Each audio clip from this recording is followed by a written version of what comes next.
the first thing I have to say is, since I met Cameron shortly after he joined the GCA, which was last fall, I have been excited about this workshop.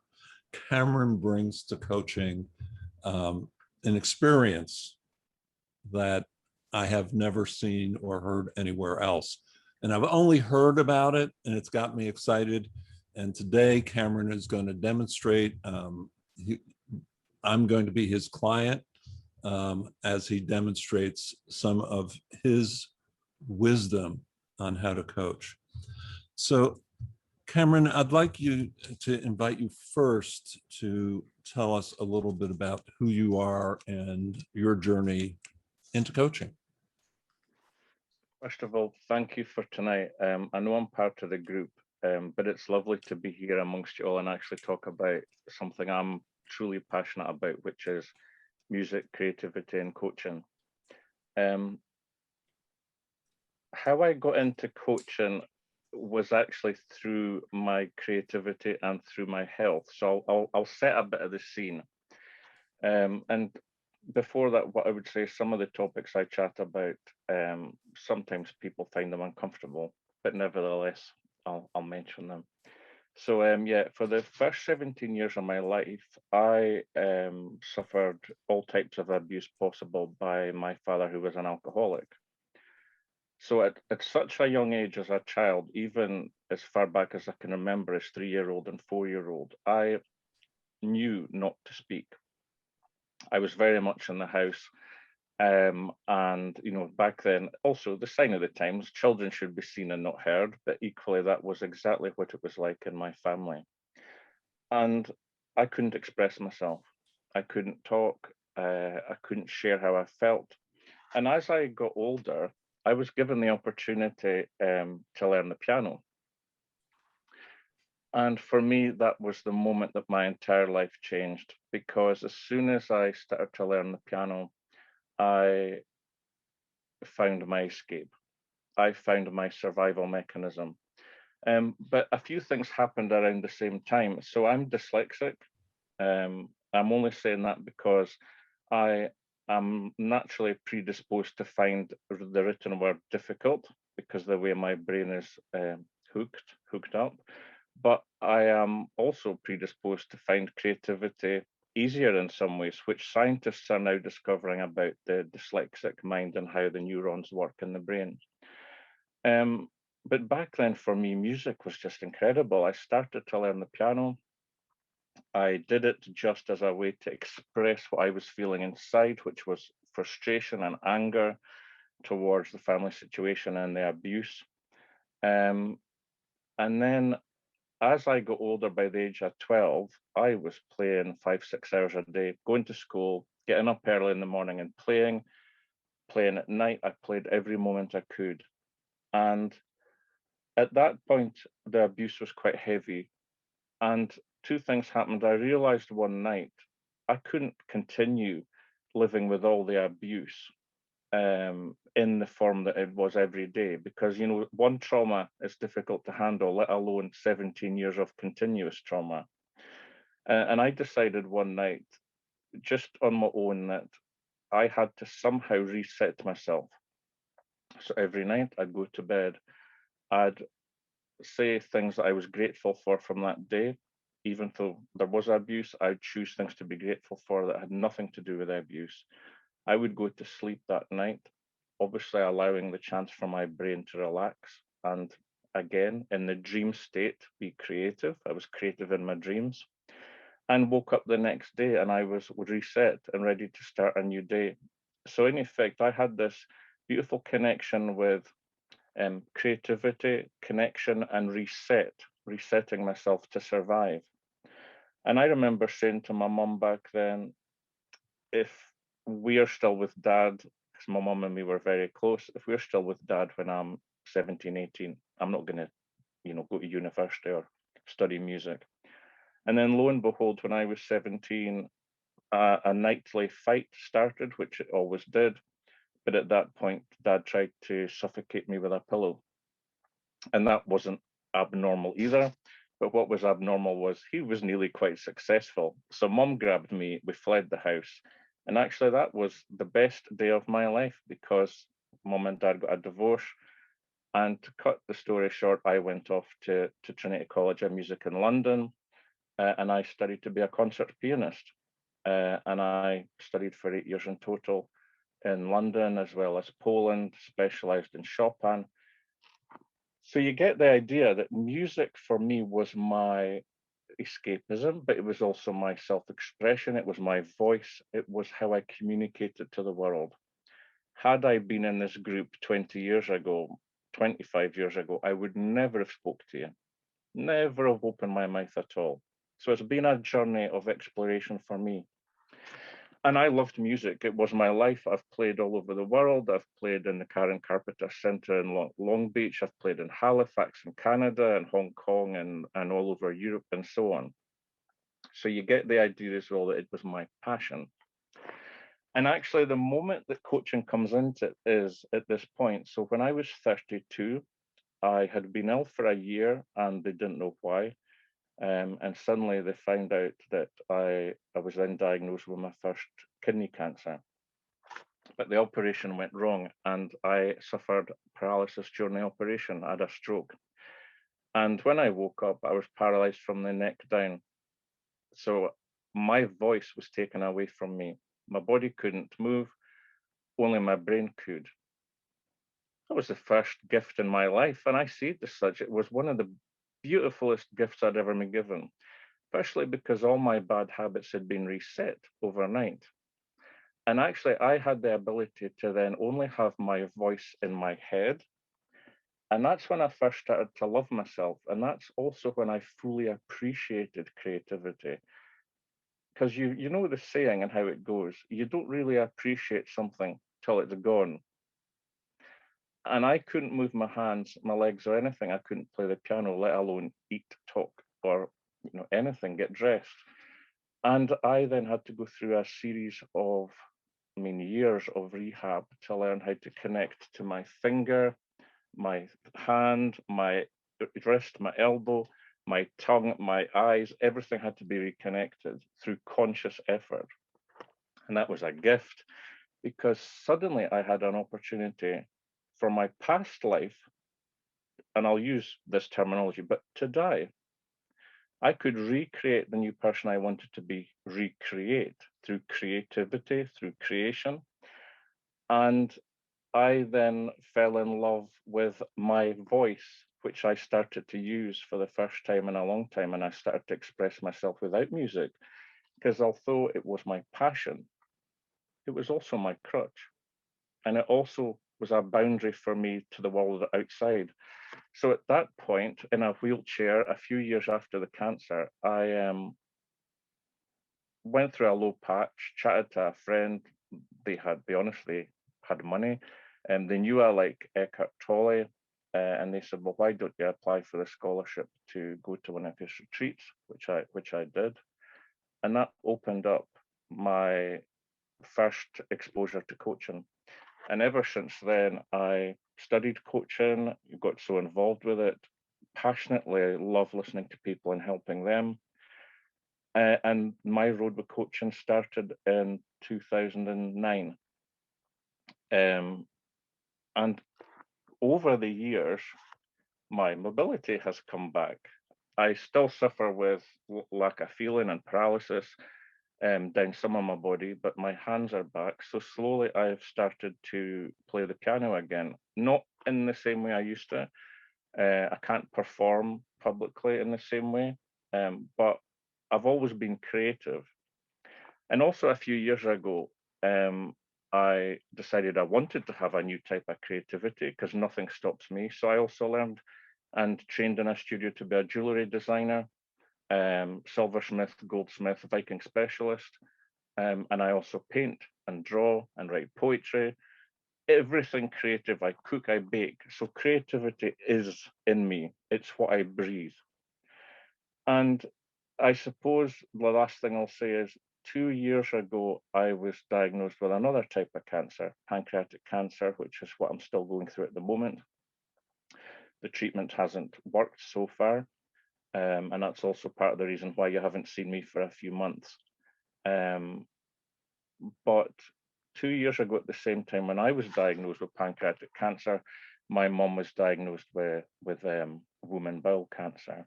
And she was my angel in my life. Like a lot of gay men would say, actually, their mums, very close. And that was the other gift in my life, because I'd spent my whole life loving creativity, but terrified of death. And I went up north to the north of Scotland, and I nursed her for her last few weeks in every way. And we didn't have to say much, because I used to chat to her about 10 times a day on the phone. So we had nothing left to say apart from laugh.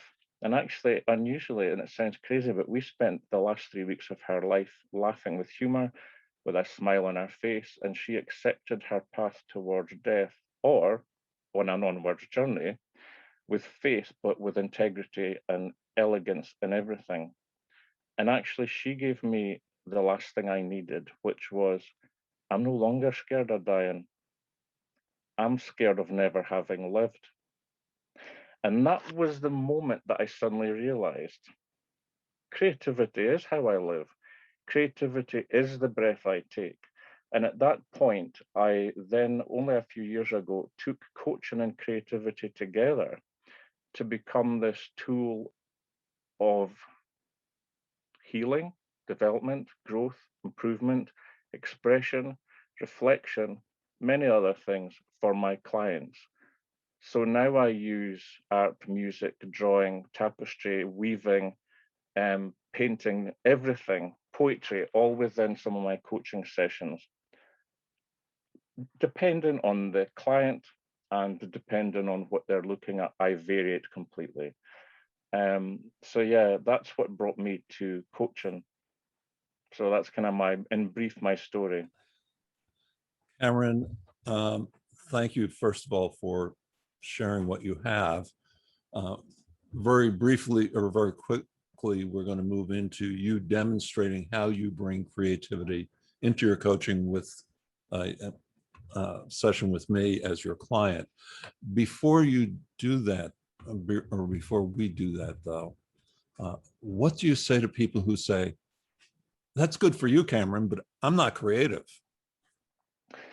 I get that all the time. Friends, family, equally clients. And what I'd say to all of you, and please stick your hand up, so I can see, how many of you dream at night? How many of you daydream? So you're all creative. And it's as fundamental as that. If if you can pick up a pen and write, if you can pick up a pen and doodle, if you can dream, if you can imagine, you're creative. Everybody is. I do get people's point. What I would say is everybody is creative to different degrees. It's just some people resist it. Some people are not comfortable with creativity purely because they've never really done it. But I truly believe that creativity is inside us. Humans were meant to be innovative. They were meant to find solutions to their problems. I mean, as a coach, you might not be a creative coach, but you all coach. So you believe, hopefully, you believe that the client can find the answer to their own problems. They can find their own solution. That takes creative thought. So you all in here tonight believe in creativity. Thank you. So we're going to ask everybody to mute and go off camera while Cameron is coaching me. This is not rehearsed. I have no idea where we're going. We're starting with a scenario that clearly Cameron and I know each other and have a working relationship together. And I'm just going to go to speaker view, so it's the two of us. And what I would say to you all is these exercises, albeit we are treating it as a coaching session, these are exercises you can be doing with us just now. So I'm going to start off with an exercise just now. So please join in. You take part and do it. Even though you're not on video, you can still do the exercises and take part and experience it. Just to double check, yeah, I can see you perfectly. And I'm just going to set up the share facility just now. Okay.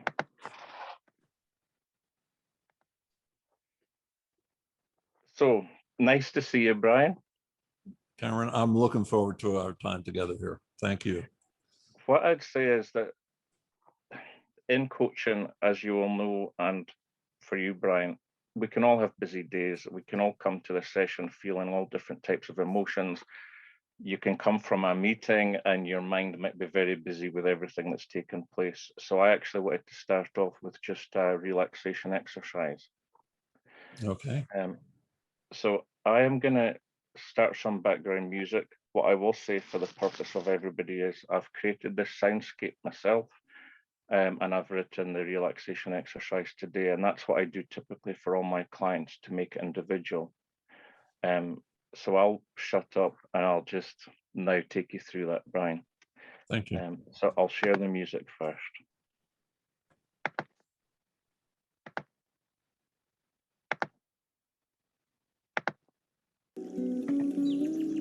Just to double check, you can hear that okay, and you can hear my voice. Yes. Perfect. So if I first of all just get you to relax your head, your shoulders, and just when you're ready, close your eyes and just listen to the music and just breathe in deeply and breathe out slowly and find your own rhythm for the breath. Feel the gratitude for the breath. Breathe in the warm gratitude that you feel and hear, and breathe out the love to the world.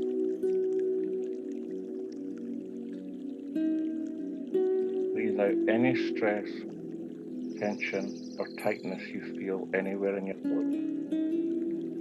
Just breathe at your own speed. Focus your attention on your head, face, and neck, and allow your muscles to become relaxed. Listen to the sound of the stream. Feel the tension melting away from your body and relaxation. Relax as this calming feeling flows down your shoulders like the water in the stream. Your shoulders becoming relaxed.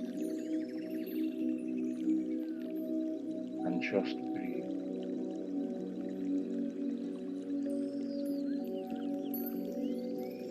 It feels peaceful and you feel warm and deeply relaxed. Now imagine in your mind's eye that it's a beautiful evening.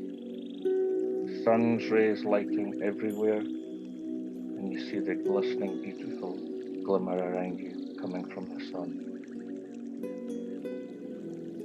It's the end of the day, and now time for a stroll along a beautiful, flowing, relaxed river. Picture the shallow river flowing at your side. Clear water flowing, sparkling all over the rocks and pebbles. And you hear the sound of the river as it flows past.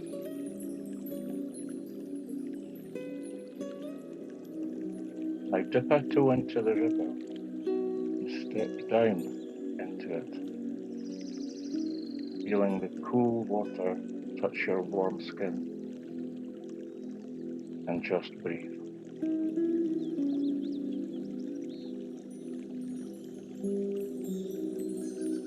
As you walk in the river, you decide to put your fingers into the water.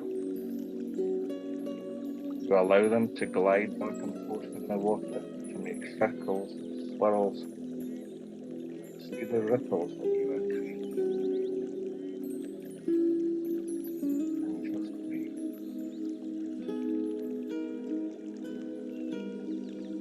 You smile to yourself because you feel good. You feel grateful for this wonderful evening. What is around you? Purposefully choose who you want to be in this walk with you. Choose the types of trees, animals, and people that are with you. Or you can choose to continue walking along on your own in quiet, beautiful, tranquil solitude. You realize the choice is yours. You can choose how you enjoy this walk. You realize how amazing life is. You feel calm and content. And just watch the river flow. Just breathe.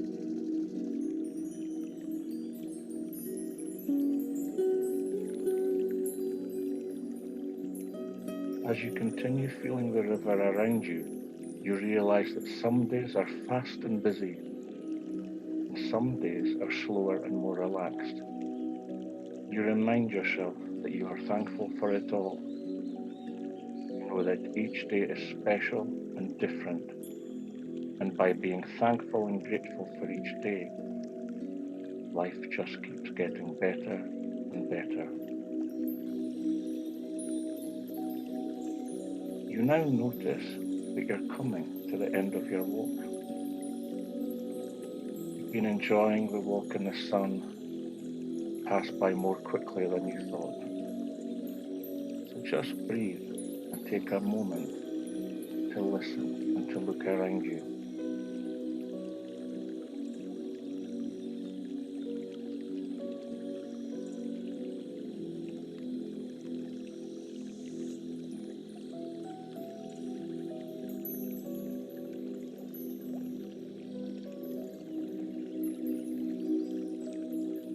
Now it's time to gather your thoughts and keep all your gratitude and choices in your heart as you find yourself back in the room once again.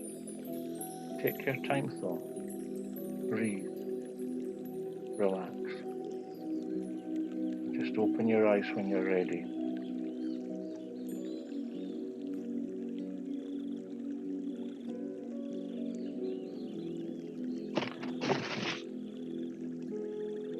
And give yourself a big stretch.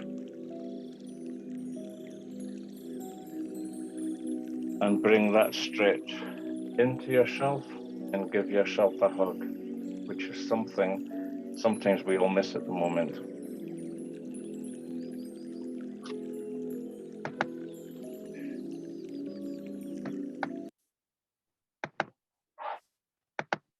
I wish the river in my neighborhood was not the Hudson River. Now, out of interest, how do you feel? How did you feel during that, and how do you feel now? I'm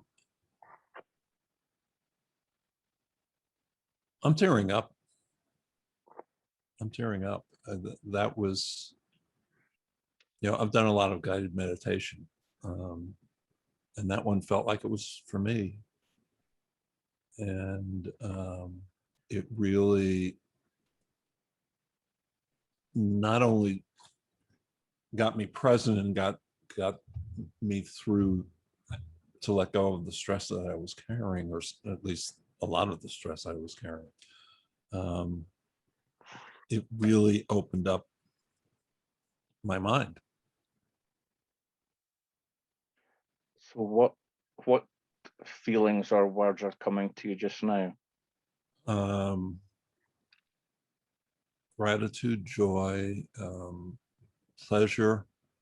There was a real sensuality about being in the river, and you gave me a choice without saying it, so I was naked in the river with several of the people who were in the room with us observing. This was like a GCA Easton Mountain with the river meditation for me. And now that you're more relaxed, what is it that you are taking into this session, the coaching session today, that you might want to talk about? What is it that's at the forefront of your mind? I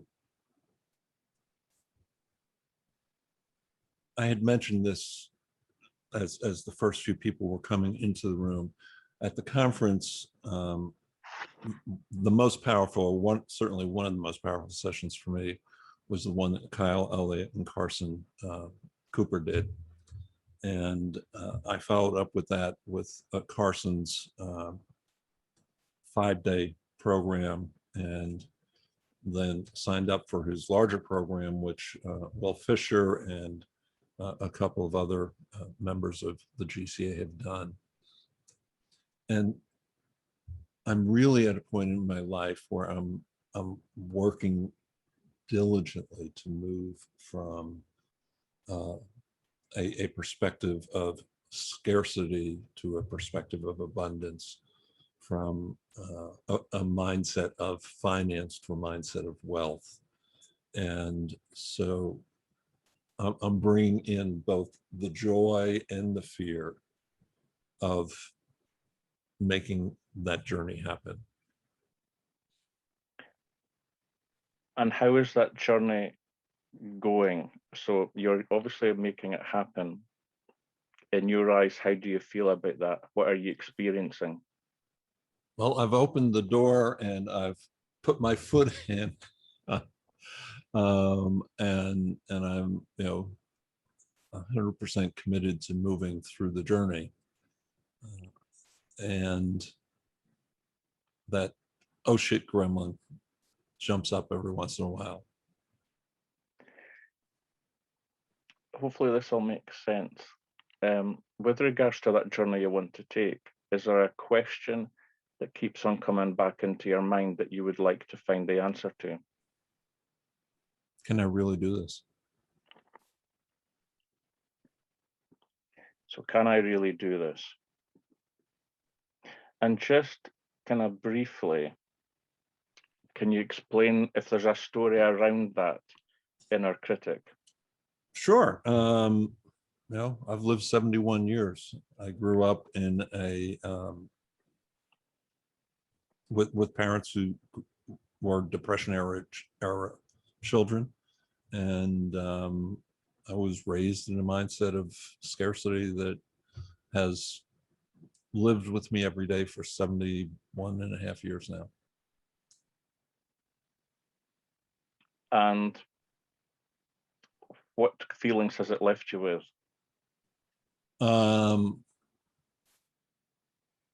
feelings has it left me with?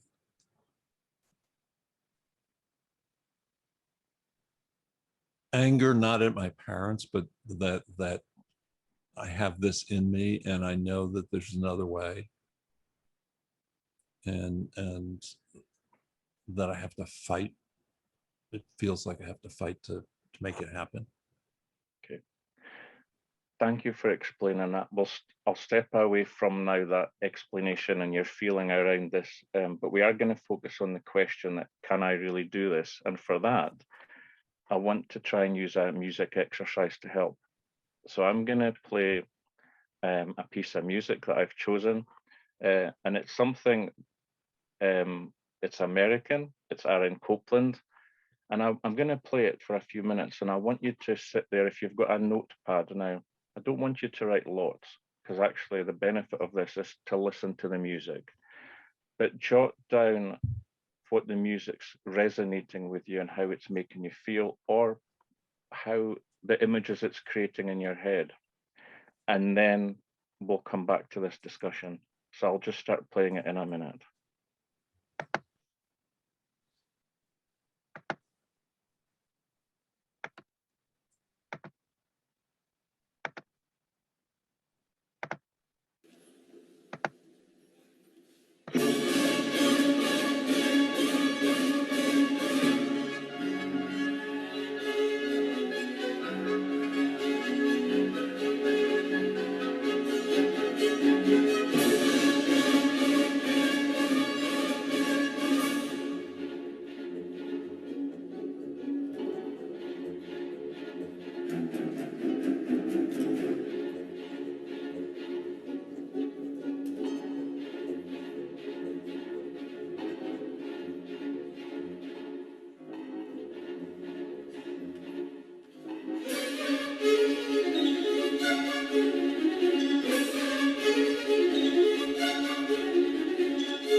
And I'll stop there.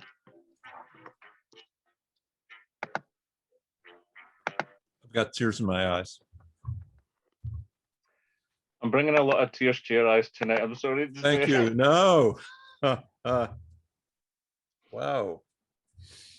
So my first question, I love to use this word. What resonates with you when you listen to that? So let me read down what I wrote. Victory, energy, struggle, the unexpected, hope, joy, team. There was an orchestra, there was a team, each one playing its part, and victory and celebration. And can you relate to any of that? All of that. In what way? Well, it's a victory that I've taken the step, that I've opened this door, that I'm stepping through it. And I know that I have the energy for it, and it's going to take energy. I know that there's going to be struggle, and I know that I'm going to have to face things that I don't know I have to face. But I have hope, and I know there's joy along the way. I know that there's a team, that I'm not doing this alone, and that there will be victory and a celebration at the end. What was it that sparked your emotion? All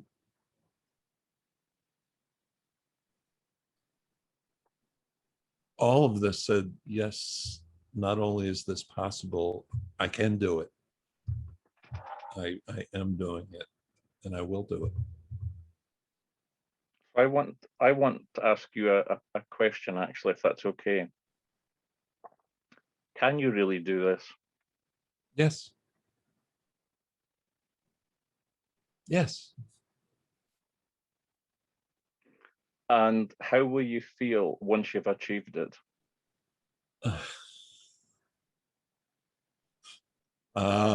I can't imagine how, pardon me, fucking fabulous I'm going to feel.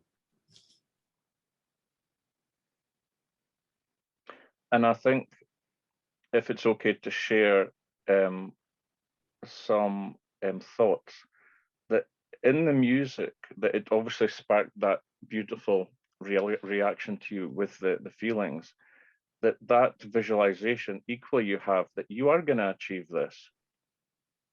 That's what you tap into along your journey, because like the music, it will be uplifting and it will carry you forward. And now I have a theme song for the journey. It's called The Rodeo, and it's by Aaron Copland. I haven't heard that piece in 20 years. So how do you feel now about your future challenge? I'm excited. I'm excited even beyond when I said, yes, this is the right thing to do. I'll stop just for a brief second on what I will say is I wouldn't normally now go straight on to the next thing I'm going to do, but I want to demonstrate another tool. So you've got that excitement, and it would be great to create a sentence, an affirmation statement, or something that's going to keep you focused on that vision of you making all this happen. You said some beautiful words there about victory, etc. But what kind of words would you use to describe now your feelings of achieving your challenge, making it happen? What words would you use?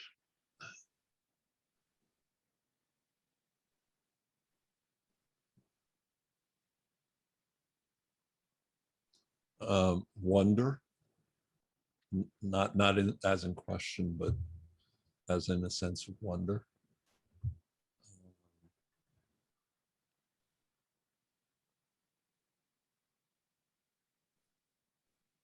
Victory or overcoming, something like that. Power. There's real power in achieving this. and fulfillment. Because for me, the big motivator on this journey is my son, who suffers from numerous disabilities himself and may or may not ever be able to support himself. And so this journey really is to help ensure that he has a secure and stable future when I'm no longer here. Which is a beautiful legacy to have. In order for you to have a living legacy that you can work towards, you've got amazing visions and dreams. Obviously, I said to work towards, let's create an affirmation statement or a sentence. I don't know, have you ever written a haiku? No. Do you know how a haiku is based? So it's 3 lines, and within the first line there is 5 syllables normally. The second line has 7 syllables, and the third line has 5 syllables. And they're made up of words. Now, if I read back to you the words that you used so far, which was wonder, victory, overcoming, power, fulfillment, supporting your son, and before you used words like energy, hope, joy, team. Now, just to give you an example of 3 kind of haikus, just to give you some ideas, if you now look in the chat, hopefully this will work. I've given you 3 examples there in the chat facility of what haikus are. So an ocean voyage, as waves break over the bow, the sea welcomes me. Delightful display, snowdrops bow their pure white heads to the sun's glory. Coolness fills the air, scarves and sweaters everywhere, fall weather is here. Now a haiku doesn't have to rhyme. Now in some senses it doesn't have to make sense to all the readers, but it makes sense to you. So I want to give you a few minutes to think about these words. I've got it. That was quick. On you go. Because you gave me the words. Wonder, victory, 5 syllables. Powerful overcoming, 7 syllables. Supporting Brandon. What does that feel to you?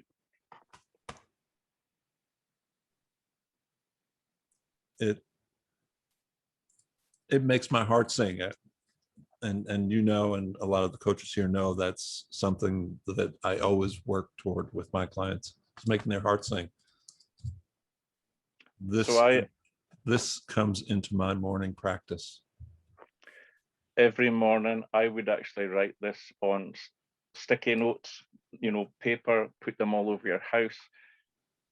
Write it so you can see it first thing in the morning. If you happen to journal, or if you gratitude journal, write this in your journal. I think this statement becomes your victory statement, becomes your vision for the future. Yeah.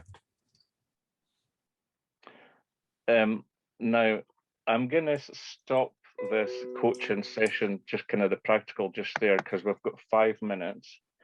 But just between you and me, is there anything that's cropped up today, because no one else is watching, is there anything that's cropped up within our session that you want to actually raise or chat about more?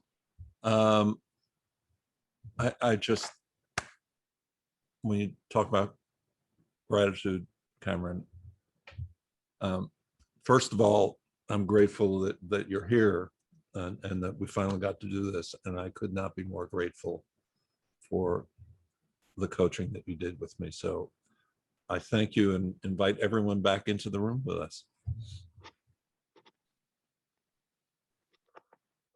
And by the way, I'm very grateful as well for you, Brian, for sharing this time, sharing your emotions and sharing your thoughts on how you feel. Honestly, it's been a privilege to speak to you tonight. And let's open the floor up to anyone who has questions for Cameron or anything else you want to share.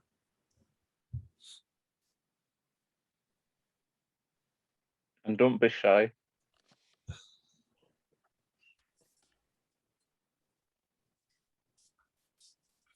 Cameron, may I ask how you chose the music? The music, there's, well, I may be preempting something here. So in a session that you use music, you can choose a piece of music that you know the client will want or that they like. Now, therefore, when I do my first session with a client, I do a slight questionnaire with them. I will ask them, what pieces of music do you love? What colors do you like? What textures do you like? What tastes do you like? And all that just helps me to know my client inside out from life and also from creativity. So actually, I will normally put together music that I know will suit them. Equally, I sometimes will let them choose the music, particularly if it's a client who is maybe struggling with things like choice or discovery or, making their own decisions. Or equally, what I also do is sometimes I'll say to a client, what's your emotion today? And they might say anger or happiness. And I've actually created a list of over 200 pieces of music that I've actually assigned to feelings. So I will ask them a feeling and then I'll play music with that. Tonight, I'll be honest, I just selected it because it's American, it's upbeat, it's full of energy and passion, and it's fun.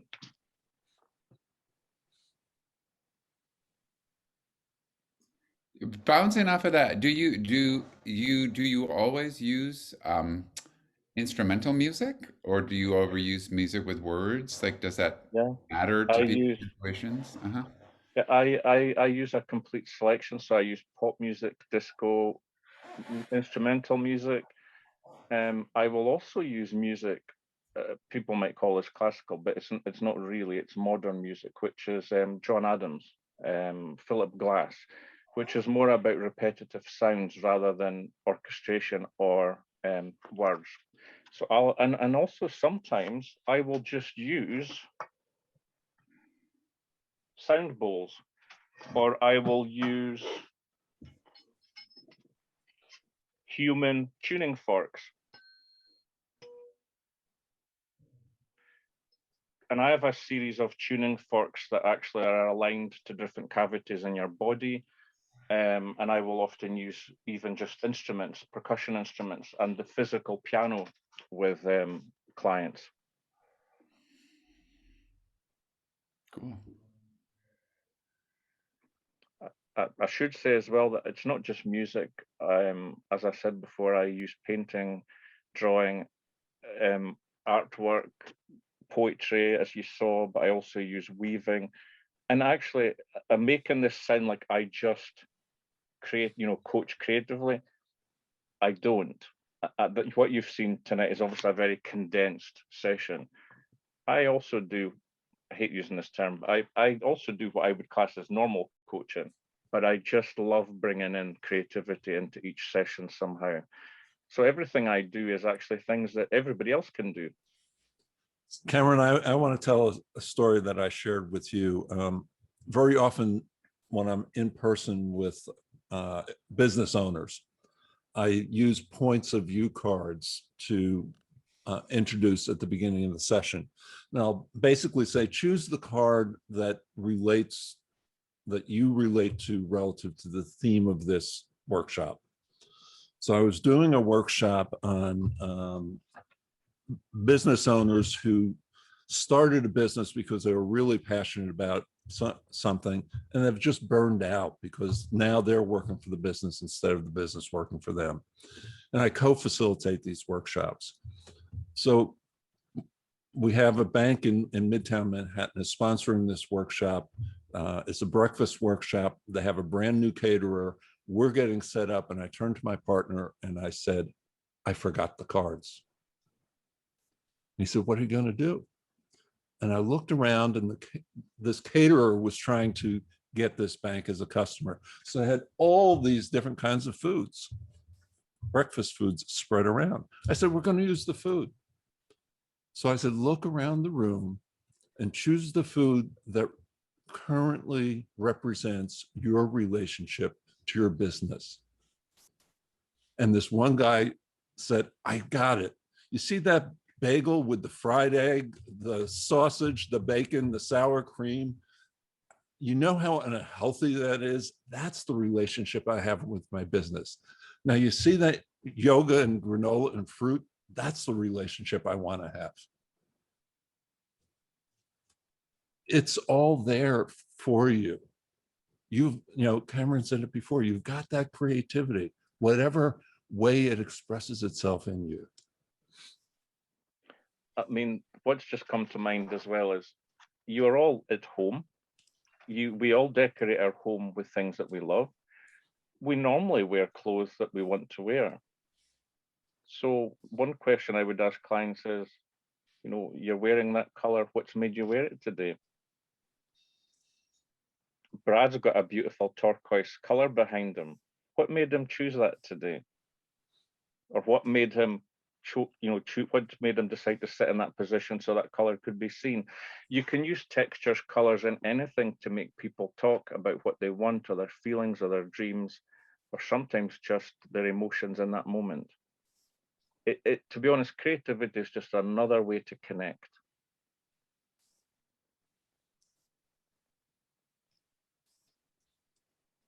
Other questions, thoughts? Yes, I have a question. Harry.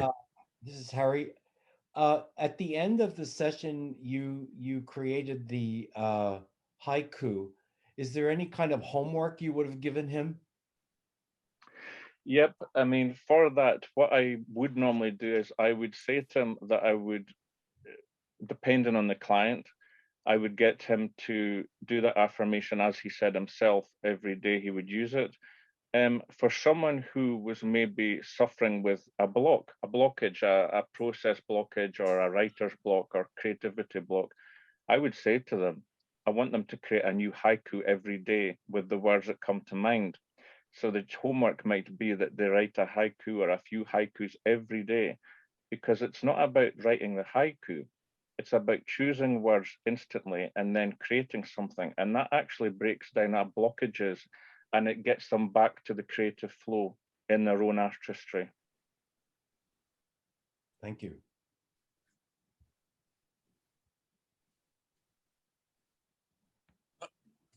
Those of you who have seen my workshops know that I very often start with my clients creating a story from the future. And I always invite them to use whatever is their language. So it might be words and so forth. I had a client write music just 2 weeks ago. She composed a song, and I listened to it, and I knew exactly what her story of the future is and what the journey is going to be like for her. So again, inviting your clients into their creativity can open up incredible doors. The thing I would also say is some clients resist creativity, as I said at the start, but as coaches, sometimes resistance can also make us have the best outcome and the best answers and solutions. So even if clients do resist creativity, that in itself can often lead to a solution or an answer.